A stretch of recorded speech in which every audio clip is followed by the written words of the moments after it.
SB8 న్యూస్కి స్వాగతం. వికారాబాద్ జిల్లా తాండూరు మున్సిపల్ మాజీ కౌన్సిలర్ వరాళ శ్రీనివాసరెడ్డి కబ్జాలకు పాల్పడుతున్నాడంటూ కొందరు బంజారా నాయకులు ఆయనపై ఆరోపించారు.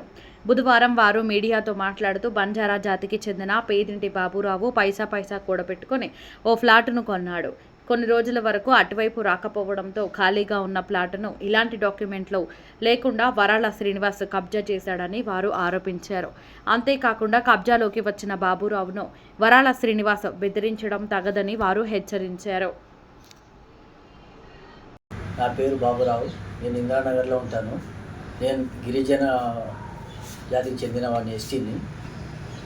నేను 2018లో ఈ ప్లాటు సర్వే నంబర్ 212 28 నంబర్ ప్లాట్ నేను కొన్నాను.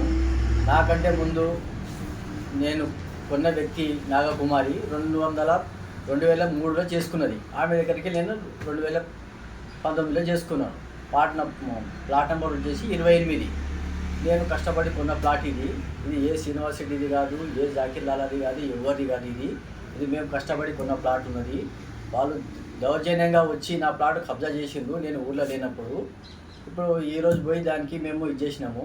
మేము యూనివర్సిటీ లాగా నేనేమో కుంటలో ఇల్లు కట్టలేదు, చిల్గవాగులో ఇల్లు కట్టలేదు.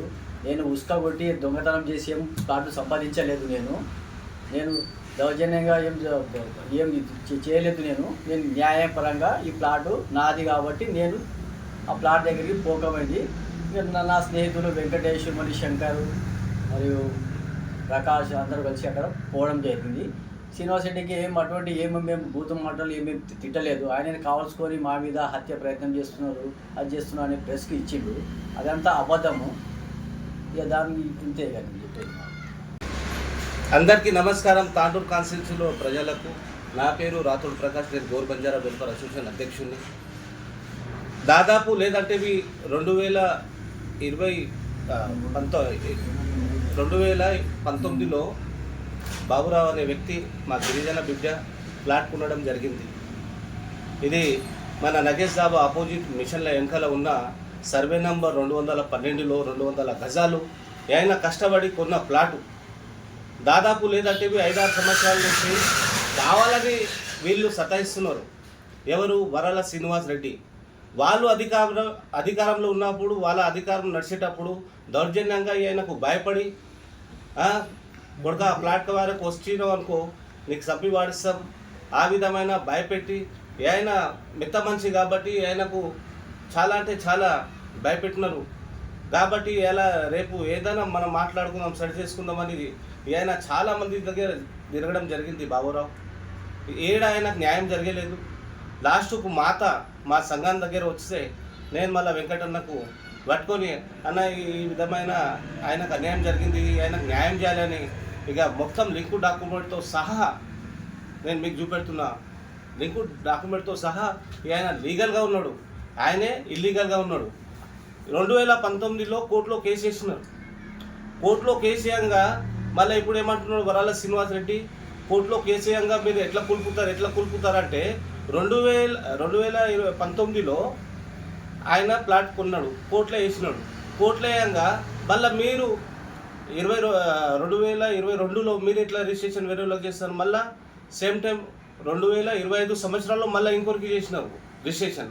మళ్ళీ మీకు చట్టం మీద ఏదైనా మీకు అవగాహన ఉంటే మీరు అట్లా రిజిస్ట్రేషన్ చేయరాదు కదా. ఉదాహరణకు కోర్టులో ఉన్న కేసులో ఉన్నాక మళ్ళీ మీరు వేరే వ్యక్తులకు ఎట్లా రిజిస్ట్రేషన్ చేస్తారు? ఈ మొత్తం మీ దొంగ బుద్ధులు కావా? ఇది మొత్తం మీరు ఫోర్జరీ చేయడం కాదా? ఇంకోటి వరాళ శ్రీనివాస్ నా ప్లాట్ అని అంటున్నాడు. నీ ప్లాట్ ఉంటే నీ డాక్యుమెంట్ తీసుకోరా. ఎందుకు అంతగానం దౌర్జన్యం చేస్తున్నావు? అంటే ఈ గిరిజనుడు వీడు ఒక ఎస్టీకి చెందిన మేము అగ్రవర్ణాలం మేము బేకైంది చేస్తామని నీకు ఒక ధైర్యం కదా. ఖబర్దాన్ ఇంకోసారి ఆయన ప్లాట్ జోలికి వస్తే మా ప్రతి 74 తాండాల నుంచి మంది వచ్చి ఇంటికి తరిమి కొడతామని హెచ్చరిస్తున్నాం గోర్ బంజారా వెల్ఫేర్ అసోసియేషన్ తరఫున. నువ్వేమనుకుంటున్నావు? మా బంజారాల జోలికి వస్తే ఖబర్దాన్ అంటున్నా వరాళ శ్రీనివాస్ రెడ్డి. నీ పొద్దుగాల నీకు మర్యాదగా పటేల్ అని మీకు మర్యాదగా మాట్లాడినాం. నీకు ఏమనేది ఒక విషయం అనేది నీకు నిన్న కలిసి అన్న ఆ టీన్ షెడ్ వేసినావు అన్న, మర్యాదపూర్వకంగా ఆ టీన్ షెడ్ని తొలగి అన్న అని మేము చెప్పడం జరిగింది. మీరు చూసుకుంటే నేను చూసుకుంటాం మీకు అని నువ్వు చాలా ఏలంగా మాట్లాడినావు. అంటే మేమేం చేయలేమనే కదా నీ ఉద్దేశం? ఖబర్దార్ వరాల శ్రీనివాస్ రెడ్డి, నీ అధికారం ఉన్నప్పుడు దౌర్జన్యానికి పాల్పడ్డావు, కానీ ఇప్పుడు టీఆర్ఎస్ కాంగ్రెస్ అనే ఏం లేదు గీడ. న్యాయంగా జనునున్న డాక్యుమెంట్, నీకు ధైర్యం ఉంటే నీ పేపర్లు తీసుకురా, మాట్లాడదాం. అంతే తప్ప నువ్వు కాంగ్రెస్ టీఆర్ఎస్ అని ఆ విధంగా మాట్లాడడం కరెక్ట్ కాదు. ఇదే హెచ్చరిస్తున్నాం. అన్న బాబురావు అనేట ఆయన ఒక ప్లాటు కొన్నాడు, కొన్ని సంవత్సరాల కింద కొన్నాడు. అయితే అక్కడ కొంతమంది ఇక కౌన్సిలరే కానీ ఎవరో సంథింగ్ కౌన్సిలరే అనుకోండి, అయితే అక్కడ ఈయనకు సైడ్ మీద రానియకుండా బెదిరింపులకు దానికి పాల్పడ్డాడు. అయితే యాక్చువల్గా ఈ నక్ష ప్రకారము ఇది పార్ట్ 2 పార్ట్ 1 అని రాసుకోవాలి. యాక్చువల్లీ ఇది నక్ష అప్పుడు మా బాబురావుకి ఇచ్చింది. అయితే పార్ట్ 1లో ఆల్రెడీ 200 గజాలు ఇది పెద్ద ప్లాటు. ఇక్కడ మిగిలిన సౌత్కు ఆల్రెడీ పార్ట్ అనేది ఉన్నది, ఇక్కడ రాసి పెట్టిండు, రాసి ఉన్నది, డాక్యుమెంట్ ఉన్నది. కానీ ఆయన ఏమంటాడంటే ఒకసారి ఇది డూబ్ అంటాడు. ఆయనది ఇక్కడ కొనాకుంది పోతే ఈయన ప్లాట్ పోవాలి, కానీ ఇక్కడ ఎట్లా వస్తాడు? ఇతని ఈ కబ్జాలు ఇక్కడ పోవాలి, కానీ ఈడ టీన్షర్ట్ పెట్టిండు. అది నువ్వెందుకు పెట్టినావు అట్లా అంటే లేదు అది అదే అంట ఇదంట, రోజుకు కొత్త మాట్లాడతాడు. అంటే ఆ మాట్లాడడము ఆయన పద్ధతి కాదు. రెండోది ఏమంటే ఏమన్నా క్లారిటీ చెప్పాలి, క్లారిటీ చెప్తలేడు. మేము ఒక క్వశ్చన్ అడిగితే రెండో క్వశ్చన్ ఏదో ఒకటి చెప్తాడు. మేము ఇది అడిగితే అదంటాడు, అదంటే ఇదంటాడు. ఇదైతే విచిత్రమైన అన్ని డాక్యుమెంట్ మా ఏమని అంటే మొత్తం డాక్యుమెంటే డూమంటాడు. మరి ఈయన కొనాకున్న ఒక చిన్న ప్లాటు ఆయన కొన్నాడేమో, తర్వాత ఇది ఏదో సృష్టించి కొన్నాడు. 15 ఫీట్లో ఉంటే దీనికి 20 ఫీట్లు వేసుకున్నాడు పేసుకు, ఇది కొన్నాడు ఆయన. కొంటే ఇక్కడ తీసుకోవాలి పొజిషన్, ఇక్కడ తీసుకోవాలి. కానీ ఈయనదే ఇట్లా ప్లాట్లో వచ్చి కబ్జా పెట్టడం మాత్రం ఇది చాలా దారుణమైన విషయము.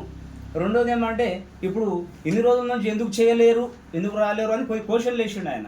ఎందుకు రాలేరు అంటే ఆయనకు పాపం మెత్తగా మనిషి అంటే బుగులు పట్టే మనిషి, బుగులు పట్టి ఇన్ని రోజులు రాలేడు. అయితే మా సంఘం మా బంజారా సంఘంకి వెళ్ళి ప్రకాష్ దగ్గరికి వెళ్తే అక్కడికి వెళ్ళి మా దగ్గరికి వచ్చారు. ఇక్కడ అందరు కలిసి మాట్లాడిన తర్వాత మేము అనుకున్నాం, మరి అట్లా న్యాయం ఉంటే పేపర్లు అన్నీ చెక్ చేసినాం. మేము కూడా మాకు అంత ఇంతో చదువు వస్తుంది, పేపర్లన్నీ చూసిన తర్వాత ఇది కరెక్ట్ ఉంది, మరి అట్లెందుకు చేసిండు అడుగుదాం అన్నట్టుగా పిలిచి నిన్న మాట్లాడటం జరిగింది. అయితే మాట్లాడినప్పుడు ఆయన ఏం చెప్పిండు, లేదు నాకు సంబంధం లేదు, ఆ ప్లాటు నాకు సంబంధం లేదు, నేను వేరే దగ్గర కొన్నా, అది నేను ఆన్ దగ్గరికి పోతా అంటే ఎక్కడన్నా పో, కానీ మా ప్లాట్లో అయితే కబ్జా చేసినావు, నీ మేకలు ఏమో ఉన్నాయి దాంట్లో నువ్వు తీసుకో, అది మేమున్నది మాకు చేస్తాం, లేకపోతే నీవన్నా చేసుకోమని అది చెప్పినాం. అది చెప్పిన తర్వాత మా పని మేము చేసినాం. ఆడ పోయి మొత్తం మేము చేసి పెట్టి ఇది చేసేటాలకు ఆడికి వచ్చి ఆయన ఏదో రాజకీయం చేస్తున్నాడు. టీఆర్ఎస్ కాంగ్రెస్ అంటే బాబు మాకు టీఆర్ఎస్ కాంగ్రెస్ పార్టీ అని కాదు ఇంపార్టెంట్, ఇక్కడ న్యాయం జరగాలని అనుకుంటున్నాం.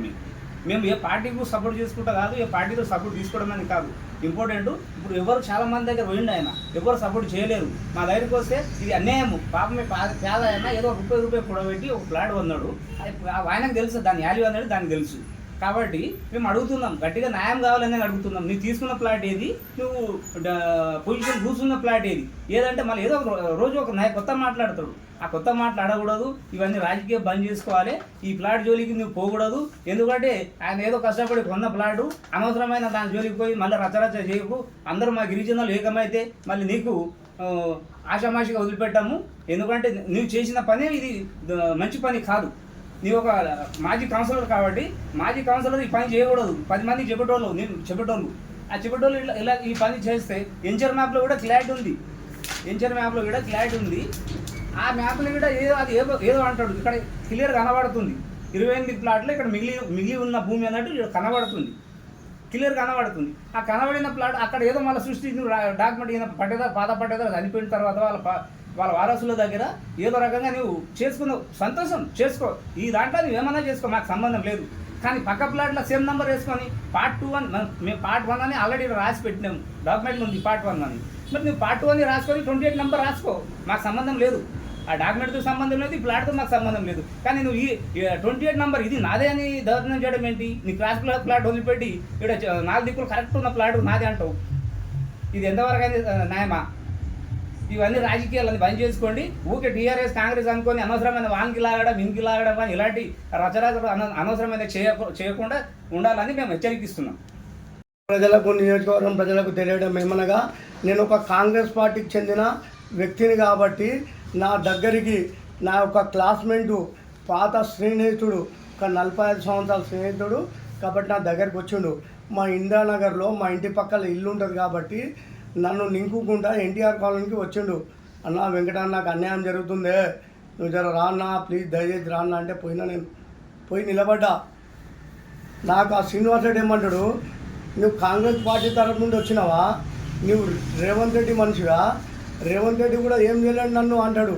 మా రేవంత్ రెడ్డికి అనే నీకు దమ్ము ధైర్యం లేదు శ్రీను, బాగా గుర్తుపెట్టుకో వరాల శ్రీను, నీకు దమ్ము ధైర్యం లేదు.